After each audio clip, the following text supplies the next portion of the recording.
All right, this is Prince, Little Red Corvette. This is basically a MG arrangement for Blayze. It's a CVT lesson. So I had a blast doing it, and I'm out here going over it, and I'm still hearing ideas. You know, I've threw out one paper and restarted, but I'm liking this vibe because I feel it's like kind of John Mayer-ish, and then it gets kind of rock. So hopefully you like it, man. I'll play some of these parts here so you can see what's up. So on the intro, I'm thinking finger picking. So thumb, index, middle, and third. I got the pick handy because we're gonna need it. And here's the vibe on that part.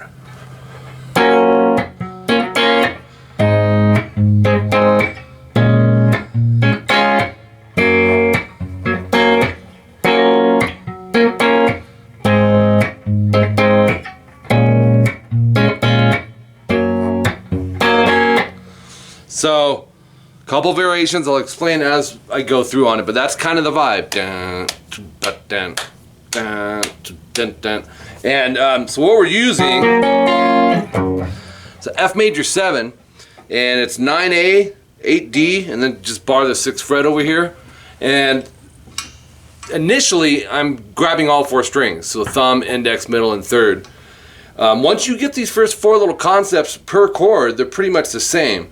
So thumb's going down and we're plucking, these are underneath these 3, right? So you want to make sure your volumes are even. So rest, hit the A where it sits, and then D, G, and B twice with another rest. So if you can get the concept on these rests, that's going to be like your pulse throughout this whole verse.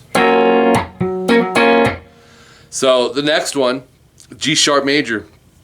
I go with the thumb, I'm just used to that. It's 4E and then 6-5-4 DGB. Same concept of grabbing 4 strings. We're not playing the A in this one, but it's the same beat rhythmically, so you're gonna go and then E and then the 3 strings, D, G, and B. So we have. The next one is B flat minor 7, and the way I'm doing it is 6E with the middle, and then I'm barring the 6th fret on the D, G, and B. Same strings and beat concept as the last one. The last one is F sharp major, and it's played like the 2nd chord, the G sharp major. So 2E and then 4-3-2 D, G, B. Same beat concept. And then the next time around, I have a hammer on with the chord on this. I have it going. You don't have to put that in there, but I was thinking maybe you can alternate it. This is section 1A.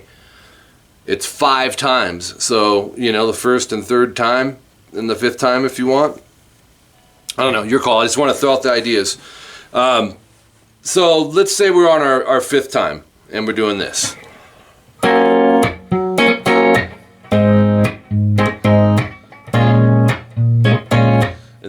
If we wanted to go, oops, dang it, hammering the wrong string there. Section 1B comes in at 44 seconds. Now section 1A comes in at 5 seconds. I have the uploaders, it's the Prince Vivo. So section 1B, I made it separate because the last chord is different. So the first 3 would be the same.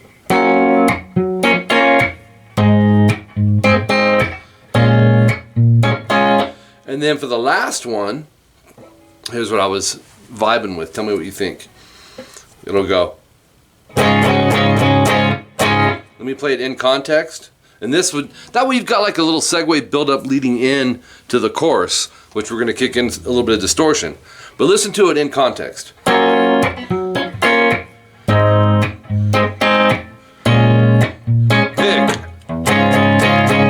Oops. Screwed it up. Let's go from here.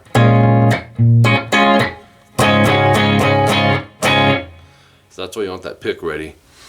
And what I'm doing is barring the 1st or the 4th fret Actually, we don't even need to bar it. Where the bar is primarily coming off of the A, D, G, and B string, we're gonna bar that with the third finger. And so it would be, and then just add the suspended by going to the 7th fret B and do that twice. And then end it with the first chord.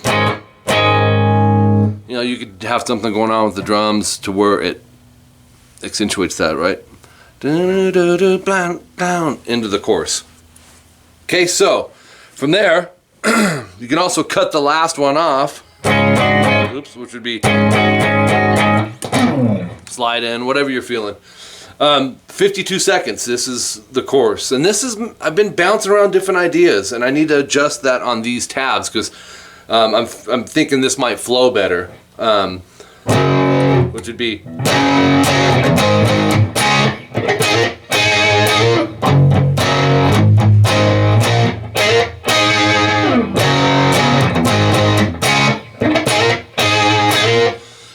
it's written different on the first subgroup there. I had it going, which you still can, but I think you're gonna like this other way better. It's a little more open, you know, for the vocals. I think it'll just open it up and make it flow and feel right. So this is a little more rocky. 2-4-4 E-A-D, down, down, fret hand mute, down, up, and move it a whole step up to 4-6-6 twice. So here's the beat of that. And then we're gonna drop down to a D flat major, 4A, 6-6-6, D, G, and B. From there, we quickly got to make an adjustment. Now, I know you're singing this too with your trio, which is why I texted you earlier. Sometimes if the guitar part's too difficult, it can really make the singing crazy. But I think this is going to flow really good with it, man. I sing and I was singing over it. And then 8-9 G-B. Now, you could do another fret hand down, up, and then you're going to hit those two, slide them a whole step. Come back to 8-9 and vibrato the two notes, and then hit it again, slide it up to 10-11. So check it out.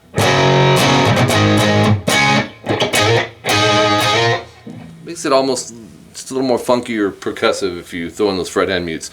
The second one, I was thinking we can alter a little bit so they're not all the same, yet not too crazy. In this one, I was thinking back to this 2-4-4, the F sharp power chord with the octave, palm mute the top two, and then hit the top three no palm mute. So it's, which is more along rhythmically the lines that they're using, and then move that up a whole step, same thing. So man, I think I turned the page too soon. Yes, I did. And then this time, instead of a D flat major, just move it a whole step up to B flat major, 6-8-8. So we'll have, and then this time, this filler is a little different. You're just gonna do the 8-9 GB, slide it up, and then back to 8-9 vibrato.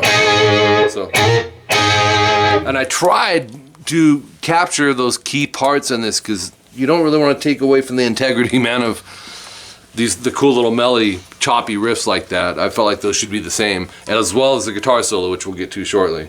Okay, so now we can switch to page 2, and it's back to the first one.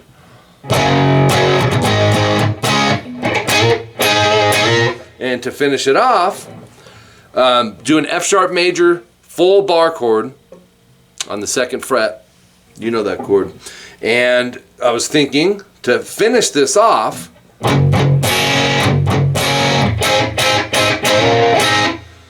and that's in there too. It's kind of in the background, but so palm mute the top two twice, and then lift the palm off and strum all 6, and do that 2 times. Second one, rest after. Then 5G, bar the 4th fret on the B and E, go 4 times, and slide. This is a little tricky. John Mayer does a lot of stuff like this, but you're gonna slide to 6G, and you're also off the B and E string, we're gonna slide that to 6 as well.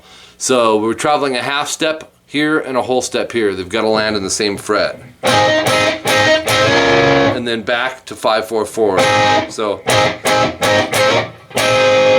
put that rest right after you get to the 6th fret.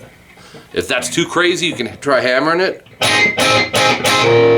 But I really like the vibe of that slide. And then we hit repeats, man. Section 1A 3 times, section 1B 1 time, section 2 1 time, and then the guitar solo. Experiment with your pickups. I'm sticking with the bridge pickup for a little bit of the fatness. Now this solo, I did it the same way that they did. I think it's cool. He's tagging part of the vocal melody in this. You'll see what I mean. So it's oops.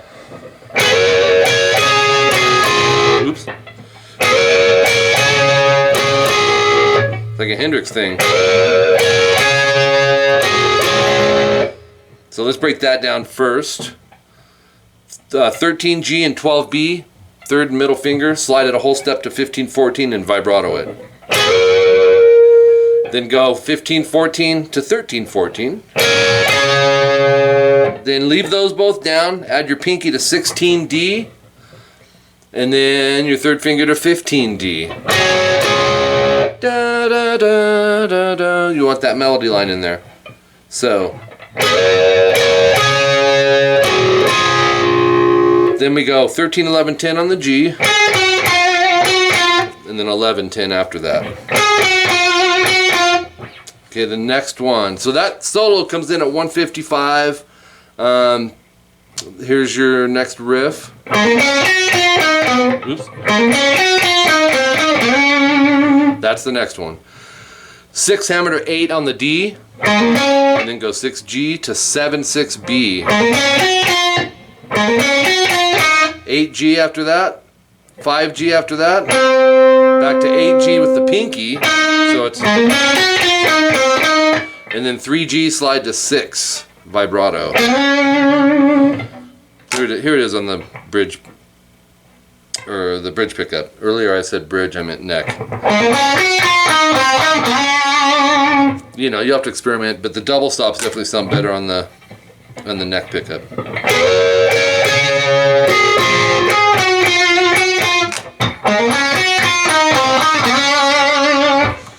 202 is our next one, and that's going to sound like this. 9E, 11B down up, 8E, 9B vibrato. So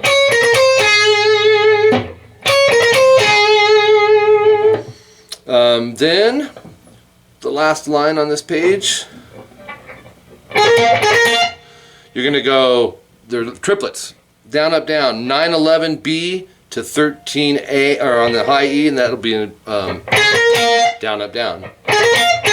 Do that twice. Then 9, 11 down up, 11 slide to 14, rest, and then 13. So let's try it again. Oops, dang it.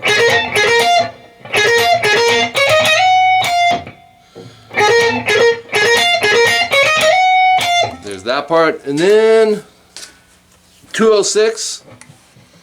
You'll hear it. You don't have to do this. There's a little mute off the last 4 or 3 strings into 9B.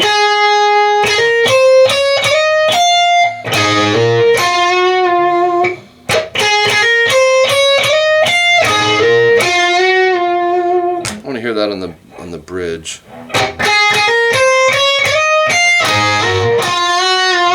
Again.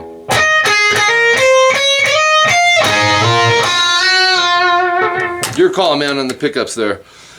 9B, rest, again, hammer to 11, 8, 9 on the E, 9 slide to 11, 13, 8, 9 GB, let it ring for a second, slide to a whole step up to 10, 11, 10G, pick it again, half step, then release vibrato. So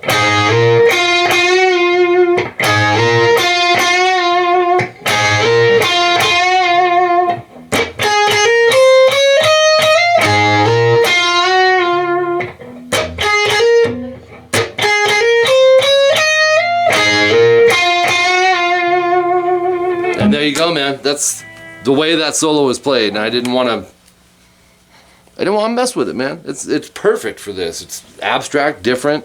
Then my thoughts is right after that solo, just keep that note ringing. Start singing that verse through until it comes around the second time at 218.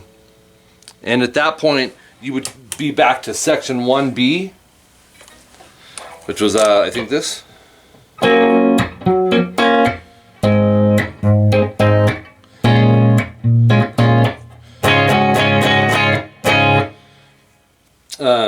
Yeah. Technically, it's like section 1A, but it's layered. And because they bring the song down dynamic-wise, I was thinking just let that 10th fret ring, have your drummer and bass player doing what they're doing, which is just really mellow, and then pick it up on that next verse. Then it's section 2 4 times, which is the chorus. They actually fade this out. I don't even know if it goes 4 times. But that's the... Oops.